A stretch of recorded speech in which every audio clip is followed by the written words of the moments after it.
అంటే నేను అనేది ఏంటంటే మామూలుగా చాలా ఒక మనిషికి బీభత్సమైన అఫైర్స్ ఉండేవి, చాలా రిలేషన్షిప్స్ ఉండేవి. పెళ్ళి అన్న మాట వచ్చేసరికి ఇంకా ఏంటి ఎక్స్ట్రా, ఇన్ని చూశాను కదా ఇంకా ఎక్స్ట్రా ఏంటి చూసేది అన్న ఒక డైలమాలో పడిపోతాడు మనిషి. అలాంటిది ఏమన్నా మీ విషయంలో జరిగిందా? చూసేది ఏముండదు, ఏం చూసేస్తారు ఇంకా అంటే అంటే ప్రతిదీ చూసేశారు అంటే కంటిన్యూస్ రిలేషన్షిప్ ఉండడం వల్ల మ్యారేజ్ అన్నది దగ్గర మీరు డైలమాలో పడిపోయే అవకాశం ఉంది. లేదు అదే అంటున్నాను. మ్యారేజ్ అందే తీసి పక్కన పెట్టండి. First of all word you being with the person, you being with the women for a life time. First of all సర్లే ఒకటి పెళ్లి చేసుకుందాం, ఇది వర్కౌట్ అవ్వక తర్వాత ఇంకోటి చూద్దాం, అది నా మైండ్లో ఎప్పుడు లేదు, రాదు కూడా. So it's not a car, it's not a house. ఏదో వెళ్ళి అందులో నచ్చకపోతే మళ్ళీ మార్చేసి అమ్మేసి ఇంకోటి చూసుకున్నాను. నా మైండ్ ఆ సెటప్ అలా లేదు ఇప్పుడు. నువ్వు ఒక మనిషికి హోప్ ఇవ్వాలి, ఒక మనిషిని నువ్వు ఆ లైఫ్ లాంగ్ ఒక కన్సిస్టెన్సీ, ఆ లవ్ ఎమోషన్ అనేదాన్ని నువ్వు ప్రాపర్గా షేర్ చేసి ఉండాలి for what ever happens till the end అనే థింగ్, దానికి నేను కంపైల్ అయితే నేను చేసేస్తానంటున్నాను. అది అవ్వనప్పుడు నేను చేయలేను అంటున్నాను. లైటర్ వేలో తీసుకుని వెళ్ళిపోయి సర్లే ఇది వర్కౌట్ అయితే లేకపోతే చూద్దాంలే అనేది నేను చేయలేను. You understood what I'm telling? Company విషయానికి వస్తే మీరు వైఫ్ అండ్ హస్బెండ్ అనే రిలేషన్ పక్కన పెడితే మీరు ఇప్పటివరకు ఒంటరిగా లైఫ్ లీడ్ చేశారంటే పేరెంట్స్ని పక్కన పెడితే మీరు అంటే ఒంటరితనంలో ఉన్న ఆనందం ఏంటి? అదైతే మీరు గ్రహించి ఉంటారు కదా. అది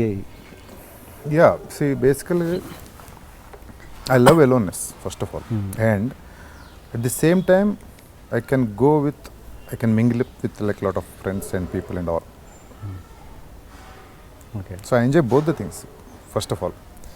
సో ఎలోన్గా ఉన్నప్పుడు నేను నాకేదో బోర్డమ్ ఫీల్ అయ్యో, లేకపోతే ఎలోన్గా ఉంటుంటే నాకేదో మిస్ అయిపోతాను ఫీల్ అయ్యో, దాని గురించి ఫస్ట్ ఆఫ్ ఆల్ నేను రిలేషన్ పెట్టుకోను first for anything. I really love my aloneness, no doubt. I enjoy a lot దాంట్లో ఆస్ టుగెదర్. నాకు అదొక కిక్ ఉందండి. అలా అందులో ఉన్న ఆనందం ఏంటంటే ఐ బేసికల్ నాకు I enjoy a lot with my very mind. నా థాట్స్తో, నా థింకింగ్తో ఎక్కువ ఎంజాయ్ చేయగలను. And at the same time I can enjoy with people, talking, conversing, debating, everything also.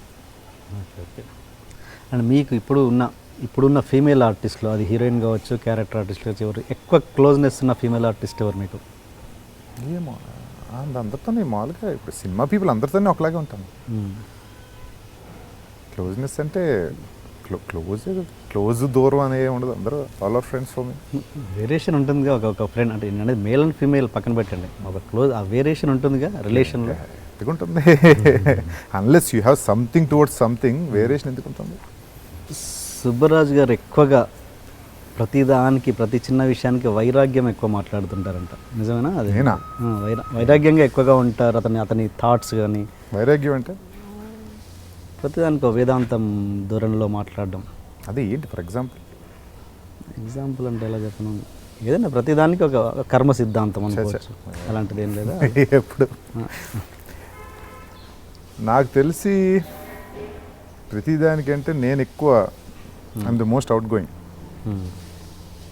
నేను ఇంట్లో నా టైం నాకు ఉంటుంది, నా ఫ్రెండ్స్తో నాకు ఉంటుంది. నేను ఎక్కువ కాఫీ షాపులు తిరుగుతూ ఉంటాను, పబ్బింగ్కి వెళ్తూ ఉంటాను, పార్టీ, హ్యావ్ ఫన్. వేదాంతాలు మాట్లాడు ఇన్ని చేస్తాడా? I doubt.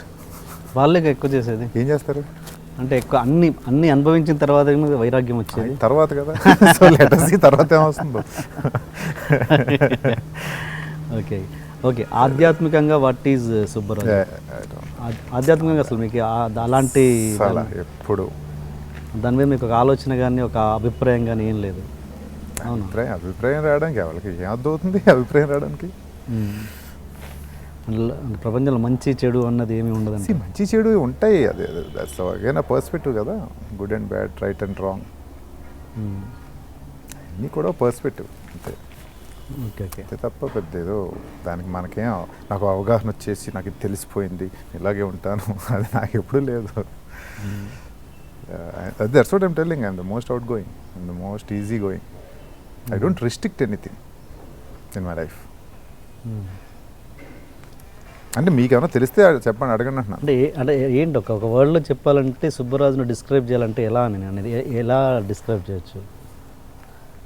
అంటే మీరు ఆధ్యాత్మికం కాదంటున్నారు, వైరాగ్యం కాదంటున్నారు, పెళ్లి See, మీద మీరు చెప్పి అన్నీ కూడా, ఇప్పుడు మీరు అడిగి అన్నీ కూడా స్టేట్మెంట్. గాడ్ అంటే ఇది, లైఫ్ అంటే ఇది, ఇలా ఉంటే జీవితం, ఇదంటే జీవితం అనేది ఒక అండర్లైన్ చేసుకుని నేను ఎప్పుడు కూర్చోాలా. Okay. And first of all అయ్యో నాకు అర్థం కావు, టు బీ ఫ్రాంక్ ఓకే, చెప్పాలి. అవన్నీ కాదు ఎనీథింగ్ దేని ఏంటి వాట్ ఈ సుబ్బరాజు అన్నది ఏంటి అసలు? అంటే ఆయన భగవంతుని మీద అభిప్రాయం లేదు, పెళ్లి మీద ఒక భగవంతుని మీద అభిప్రాయం లేదని చెప్పి అభిప్రాయం లేదు, తెలియదు అన్న. తెలియదు పెళ్ళి మీద ఇప్పటికీ చేసుకోలేదు అంటే ఏంటి ఎగ్జాక్ట్గా ఏంటి వాట్ ఈ సుబ్బరాజు అన్నది? నాకు సుబ్బరాజు అంటే నాకు ఫస్ట్ ఆఫ్ ఆల్ నేను ఏం చేస్తానో నేను చెప్తున్నా. ఇప్పుడు దాకా చెప్పిన మన డిస్కషన్లో నేనేంటి, థింగ్స్కి నేను ఎలా రియాక్ట్ అవుతాను, ఎలా ఉంటాను అనేది నేను ఒక ఇది ఇచ్చా. ఐ మీన్ అంటే మీకు అర్థమై ఉంటే నేను ఏది ఇది ఇంతే అని చెప్పి కూర్చోను. ఇది ఇంతే, అలా ఎనీథింగ్ ఇన్ దట్ రిగార్డ్ ఇది ఇంతే అని చెప్పి నేను ఎప్పుడు కూర్చోను. So the things what I do is what I feel to do, what I like to do. ఇది నేను ఇలా చెయ్యాలి, ఇలా చేయడం నాకు ఇష్టం అని నాకు థాట్ వచ్చింది అనుకోండి, అది నేను చేస్తా.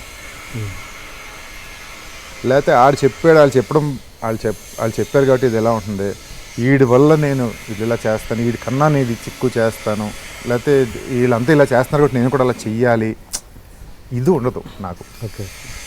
సో దానికి మీరు ఏం పేరు పెడతారో అది మీ ఇష్టం, నాకు తెలియదు. Okay. Okay. You understand? Yeah. Yeah. So I don't get influence, first of all. I don't live under influence.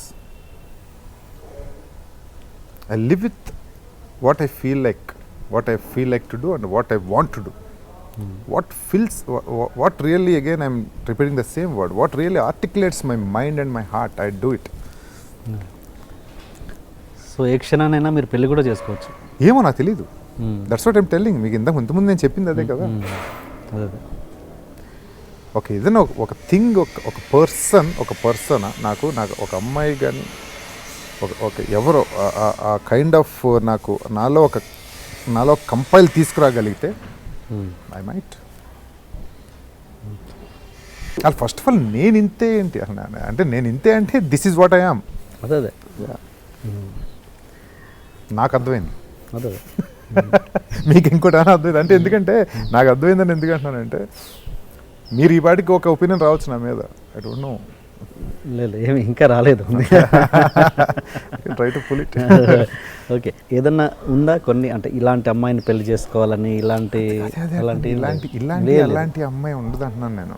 ఇలాంటి అమ్మాయి అంటే మీరు ఏదో ఒక ఇలాంటి అమ్మాయి కావాలని అనుకుంటే రేపొద్దున్న అది నీ ఇమేజ్లో లేకపోతే, రేపొద్దున్న నువ్వు ఆవిడ జీవితంలోకి వెళ్ళినప్పుడు ఆవిడని నువ్వు ఇమేజ్ చేసుకున్న పర్సనాలిటీ ఆవిడలో లేకపోతే ఏం చేస్తావు? అదే యూ అండర్స్టాండ్? ఓకే. మళ్ళీ ఇంకేం అడగాలో కూడా అర్థం అవ్వట్లేదు నాకు.